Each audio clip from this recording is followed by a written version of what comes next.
Salut. Alors aujourd'hui je vais aller déchaumer les poids.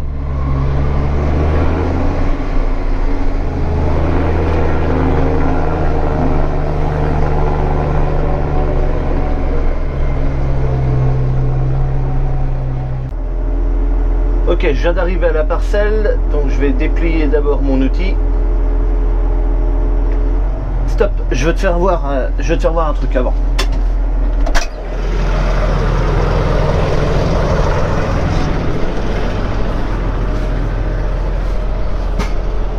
Pas grand chose, hein, c'est juste au niveau des dents. Donc les dents, bon, là elles vont arriver là en fin de vie, c'est leur dernière fois. Donc en fait, normalement les dents sur cet outil là, il y a une pointe ici et une pointe en bas. Et tu vois qu'il y a des lumières là et des trous normales, lumière et encore un trou normal. D'ailleurs tu vois le trou là, il est bouffé. Et en fait si tu veux, la lumière est là. Et donc là il y avait une lumière et là il y avait le trou. En fait le trou qui est là, il était là. Et donc ces socs en fait ils sont bien parce que je les mets d'une façon, ils travaillent. Quand ils sont usés, je les retourne pour travailler avec l'autre pointe évidemment. Et ensuite quand les deux pointes sont usées, je peux les faire avancer. C'est pour ça qu'il y a des lumières et des trous. Je peux le faire avancer, je travaille avec et quand il a été avancé, je le retourne encore pour travailler sur la partie avancée du dernier bout quoi. Donc là c'est le dernier bout, je pourrais plus les avancer après. Tu vois que quand on regarde par rapport à la poutre, il reste encore quand même long, même s'ils sont usés pas mal. Allez, qu'est-ce que c'est que cette merde là-dedans? De toute façon ça va pas y rester longtemps. Voilà, donc ça travaille avec un double rouleau, un petit rouleau barre et un rouleau à tube plutôt grand. Et ils sont sur un système de balancier en fait, les deux. Donc ils s'articulent, ils sont posés tous les deux en même temps. Il y a un balancier pour qu'ils soient tout le temps en contact de la même force tous les deux. C'est très agréable de travailler avec un double rouleau comme ça. Alors des fois, bon, les pierres se mettent un petit peu dedans. Mais je te ferai voir tout à l'heure le travail que ça fait, c'est vraiment bien. Pourquoi? Parce que aujourd'hui là, pour déchaumer mes poids, je vais aller chercher un gros 10 cm, peut-être 15. On verra bien, on verra ce que ça donne. Le sillon que crée la dent est rebouché par les disques qui sont là. Ça fait un petit moment qu'ils n'ont pas tourné, tu vois, ils ont pris l'humidité, ils sont rouillés un peu. Enfin après ça tourne, hein, c'est du roulement sans entretien. Et ensuite la profondeur elle est faite par le rouleau, pas du tout par le relevage. Moi je pose mon relevage le plus bas qu'il a envie d'aller et c'est essentiellement le rouleau et le report de charge pas du timon, le report de charge du troisième point qui fait que l'outil va travailler droit ou pas. Enfin ça dépend comment j'ai réglé mon troisième point, mais l'objectif c'est de travailler droit évidemment. Et donc celui-là va s'occuper du rappui. Alors les deux en même temps font la profondeur, mais individuellement l'un de l'autre. Celui-là va s'occuper du rappui, rappuyer le sol, et celui-là va s'occuper de l'émiettement des mottes. Et tu verras que quand c'est pour ça qu'il est plus petit d'ailleurs, il tourne plus vite, il y a une raison. Et tu verras que quand ça travaille, il reste des mottes grosses comme ça maximum derrière ce rouleau là. C'est un super déchaumeur, je l'aime beaucoup. C'est un Amazon, évidemment, j'aime beaucoup cette marque Amazon. Et donc ça s'appelle Senius. Et donc le mien c'est le 4002 version 2. Voilà. Allez, c'est parti, on va faire les premiers réglages. Ok, donc j'ai réglé ma vitesse à 8 km/h. J'ai réglé le déchaumeur à presque 15 de profondeur, 15 cm. Bon, le tracteur emmène ça à 1100 tours. Je vais quand même descendre. J'attendais de faire le retour en fait pour descendre parce que le tour en bordure de haie c'est jamais représentatif. Des fois tu as une petite bosse et tout, c'est pas, le réglage se fait pas bien. Mais là au retour je vais attendre d'être au bout et je vais descendre. Et on va bien voir. Mais après là quand je regarde quand même ce qui a été fait sur le côté, c'est vraiment pas mal. Il commence à pleuvoir aussi un peu. C'est pas grave, hein, c'est juste 2-3 gouttes qui tombent comme ça. C'est pas méchant. Allez, je passe ce passage de traitement.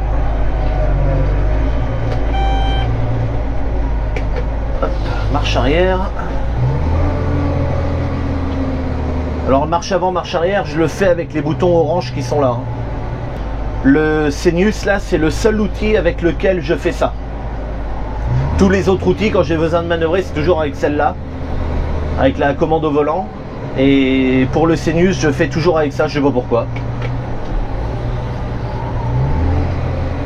C'est une habitude que j'ai pris comme ça. Allez, on va se mettre la boîte de vitesse au neutre. Je vais le faire descendre. Voilà, descendre le déchômeur, on descend. Je vais mettre le frein à main, sinon ça gueule. Allez. Alors tout de suite, ce qu'on peut voir, c'est que tu vois, il se met un petit peu de paille de poids dans les dents. Mais globalement, en fait, il n'y en a quasiment pas. D'ailleurs, il y avait peut-être même que celle-là qu'on avait. Bon, bref. Là où c'est un petit peu plus chiant, par contre, c'est que ça vient s'en mettre ici. Heureusement, c'est pas coincé, c'est juste enroulé un peu. Donc ça va, c'est pas méchant, mais ça sera... Faut que je l'enlève quand même parce que... c'est des... Tiens, il y avait une corde dans celui-là. Oh putain, ça fait chier ces putains de cordes.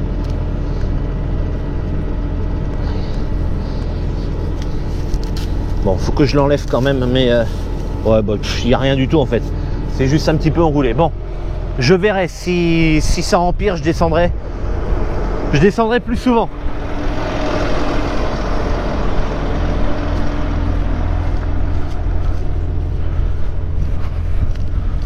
Bon, concernant le rouleau, tu vois que les mottes restantes, même si je vais...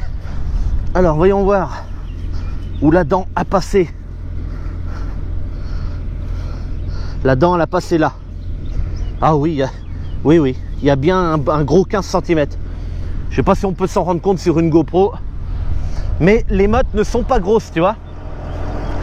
On va aller voir au bout, je sais pas si on se rend compte quand je lève.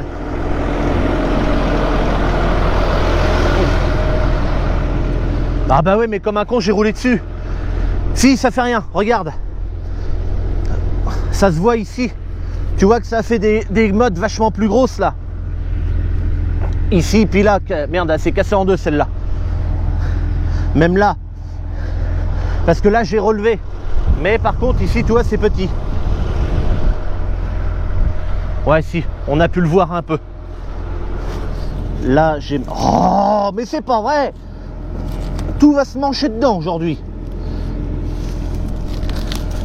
Ça va pas recommencer. En fait, ça, c'est de la folle avoine. Elle était à l'autre bout du champ.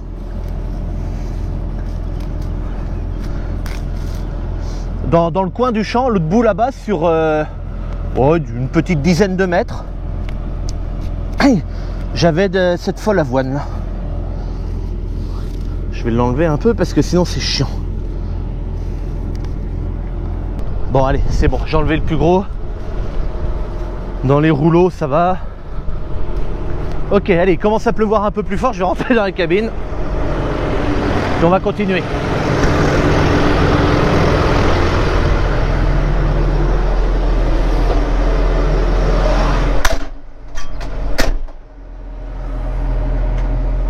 Bon, j'ai fermé le toit ouvrant aussi parce que il commence à pleuvoir dans le tracteur.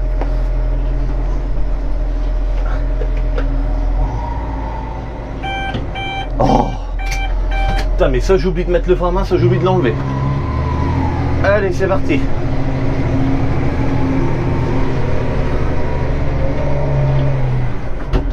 Ah, raté. J'ai voulu mettre le régulateur et j'ai mal appuyé sur le bouton. 8 à l'heure, c'est une très bonne vitesse. Bon, alors le débit de chantier, c'est pas énorme, hein, mais c'est une bonne vitesse qui concilie usure des pointes, consommation, débit de chantier, bon, même limité parce que moi mon outil fait 4 mètres. Mais bon, voilà, moi ça me convient. Je peux monter à 10 km/h avec un outil comme ça, mais je trouve que 10 ça fait un peu vite quand même quand tu es à 15 cm de profondeur. Pour moi 8 ça va. J'ai déjà essayé de descendre aussi en vitesse pour voir Alors c'était par curiosité, hein, et j'avais réussi à descendre jusqu'à 6 km/h. À 6 km/h, le travail il est encore correct, et en dessous après non. En dessous après ça va plus. Mais tu peux descendre jusqu'à 6. Alors bon, moi ça m'est jamais arrivé, hein, de travailler à 6 km/h, mais je sais pas, moi dans des conditions très sèches où tu veux décompacter absolument, ben à 6 à l'heure, voilà, tu peux décompacter un peu. Moi c'est pas du tout l'objectif.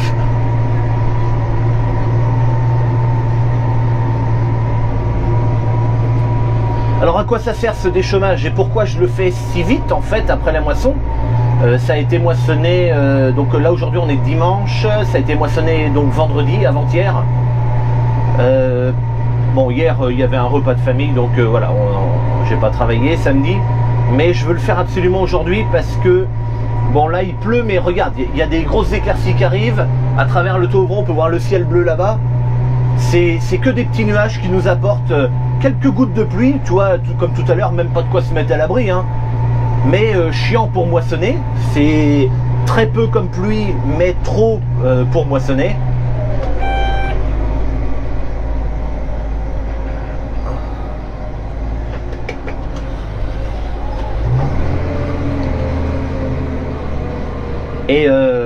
Et donc bah, du coup j'ai dételé la grosse benne, je me suis dit allez hop, je vais aller déchaumer ça, parce qu'après quand on va être vraiment attaqué dans la moisson des colzas, j'aurai besoin de la grosse benne et du tracteur. Donc tant qu'on moissonne pas, autant faire ça tout de suite.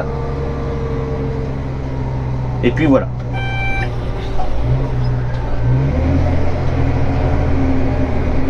Alors hop. Alors là j'ai le passage de traitement, je sais pas ce que ça va donner. Normalement ils sont pas trop tassés. Ouais non, je suis à côté, j'ai que la dent extérieure qui mord dedans, dans mon passage de traitement. Je sais pas si on se rend compte, c'est un peu vert dedans. C'est normal puisque c'est là où il n'y avait pas de culture du coup, puisque dans les passages de pulvée, et comme il y a de la lumière, ben, les mauvaises herbes poussent. Encore une fois, tu vois, j'ai fait des herbicides dans mes pois, et on se rend compte quand même que j'en avais fait l'exemple aussi dans une vidéo de moisson de tournesol de l'année dernière, la moisson de tournesol 2020, où je fais voir à un moment qu'il y a un triangle où j'avais pas semé, je sais pas pourquoi, enfin bon, c'est c'est 1 mètre carré à chaque fois, 1,5 mètre carré, quand c'est en triangle comme ça.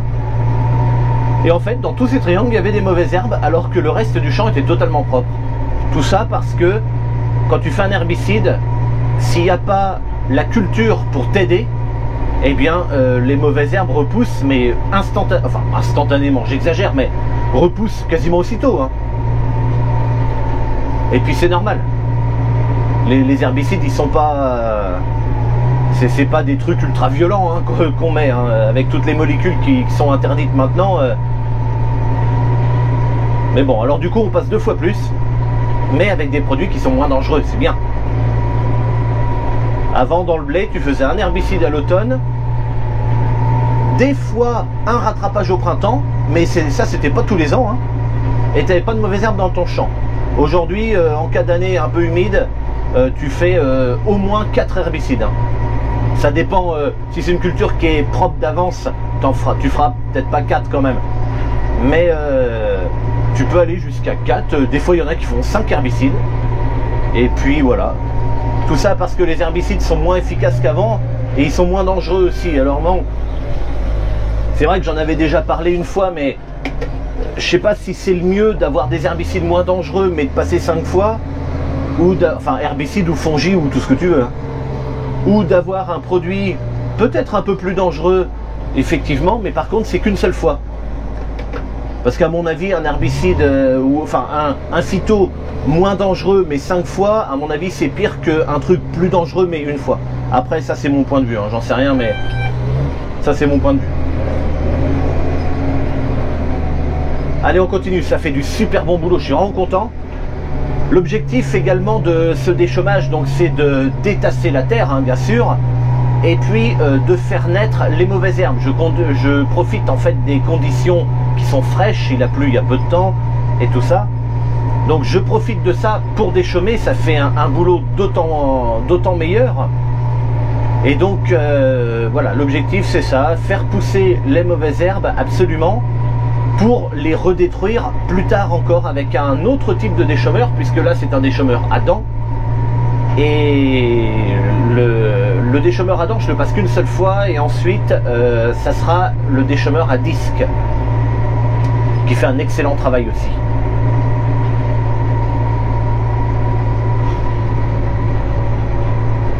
Là je suis content, hein, ça fait vraiment du super boulot. Hein. Ouais, regarde ça.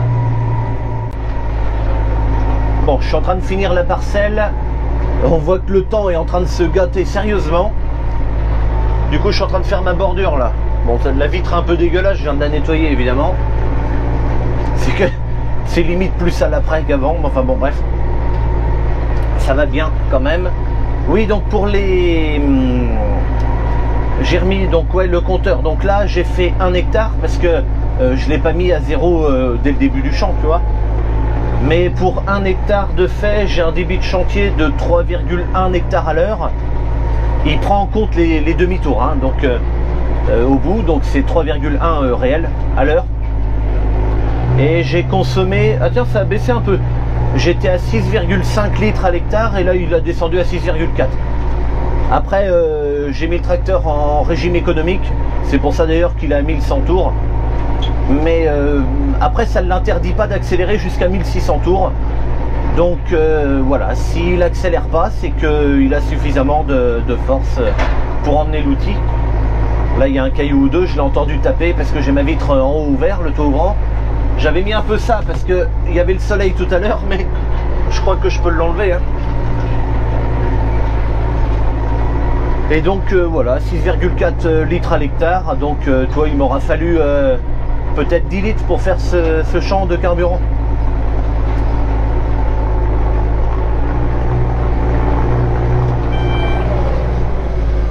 Allez, hop, je lève ici. J'aurai encore ma chinte à faire là. Là, il va arriver d'être 11h40.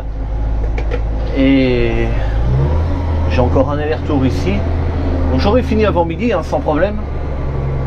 Cet après-midi, j'avais prévu d'aller faire l'autre parcelle, celle qui fait 4 hectares 80 là. Mais parce que j'ai 2 parcelles de poids cette année, cette petite et puis l'autre. Je sais pas si ça se met vraiment à mouiller, je sais pas si je pourrais y aller. Enfin bon, on verra bien. On verra bien. Ici, les traces, ça se voit peut-être plus maintenant. Tu vois là, devant là. C'est j'en avais parlé sur Facebook. En fait, il y a quelqu'un qui a raté le virage là, il s'est retrouvé dans le champ. Et ensuite, avec un tracteur, ils ont sorti la voiture du champ. Voilà, donc j'étais pas très content parce que le tracteur était rentré dans le champ. Et je me posais la question pourquoi il a pas juste fait reculer la voiture. Bon, après, j'avais trouvé qui c'était, il m'a expliqué pourquoi il était rentré dans le champ. Donc voilà, donc il n'y a pas de problème, il avait une très bonne raison effectivement de rentrer dans le champ. Bon, c'est vrai que c'est chiant, mais voilà, c'est comme ça. Allez, hop, je finis mon aller-retour. Je commence à sentir des gouttes d'eau sur mes jambes. Donc ça doit passer, ça passe par là-haut. Oh là, comme ça devient... Il y avait du ciel bleu, regarde, je sais plus où il est. J'avais remis le pare-soleil quand même en haut, hein. Il y a un quart d'heure, même pas. Le ciel bleu s'est barré. Enfin, des conditions fraîches comme ça là, alors pas humides, hein, fraîches, c'est vraiment l'idéal pour le travail du sol. Que ce soit d'ailleurs même pour semer, pour déchaumer avec des dents, avec des disques, même pour labourer, c'est vraiment des conditions au top. Puis alors, je sais pas, enfin, bon, si t'es pas du milieu agricole, peut-être tu sais pas, mais l'odeur de la terre comme ça, brassée, de la terre qui est fraîche comme ça là, c'est une odeur incroyable. Moi j'adore ça. J'adore ça, cette odeur. Et c'est pour ça que j'aime bien les semis de blé aussi, puisque on sème souvent dans des conditions comme ça, de terrain frais, sans être humide. Et les semis de blé, moi, c'est des odeurs qui me ramènent en enfance, où je sentais cette odeur quand papa et papy étaient en train de semer. On se met en traditionnel, hein, avec un combiné avec une aire. Il y avait alors au départ il y avait une herse rotative Kuhn de 3 mètres. Oh là là là là là, faut fermer. Ah ben couillon, c'est que là c'est une averse là. Ah la vache. Oh non de Dieu, le nuage qui est arrivé tout d'un coup. Et donc on avait, oui, une herse rotative Kuhn de 3 mètres et puis un petit semoir Naudet, tu sais. Alors ça j'ai presque pas connu moi ça, hein, parce qu'après papa a eu un semoir sulky en 3 mètres, en traditionnel, avec des sabots qui s'attelaient sur cette herse rotative Kuhn, et puis papy labourait devant. Oh là là, oh ce temps. Bon, je vais monter à 10 à l'heure là, parce que ça a déjà été travaillé le sol. Je veux retourner vite là-bas dans ma chinte, là où le terrain n'a pas été travaillé. Parce que, bon... Alors ça fait toujours du bon boulot, hein, derrière. Hein. Les rouleaux sont pas en train de se charger de terre, rien du tout. Donc ça va, mais là, faut quand même que je me grouille. Parce que il mouille quand même pas mal. Oh là là là là. Ça c'est pas vrai, à la fin du champ quoi. Tout ça c'est de ta faute là. Si j'étais pas descendu là-bas pour te faire voir, gratter là à 15 cm machin et tout ça là, j'aurais fini le champ. Bon, comment ça se passe derrière là? Bon, l'essuie-glace c'est pas trop bon, mais oh si ça va. Si, ça fait toujours du bon boulot derrière, heureusement. En fait, là, si tu veux, ça commençait à être humide, mais c'est que la surface, c'est sur 1 cm, là, c'est tout. C'est pour ça que le déchaumeur fait toujours du bon boulot, parce que lui, il va chercher plus bas dessous. Mais enfin bon, en attendant, mes roues, jusqu'à maintenant, je pouvais repasser dans ce qui était travaillé. J'avais pas un pet de terre sur les roues, ça collait pas. Et là, tu vois, ça vient de se charger un petit peu. Bon, c'est pas méchant.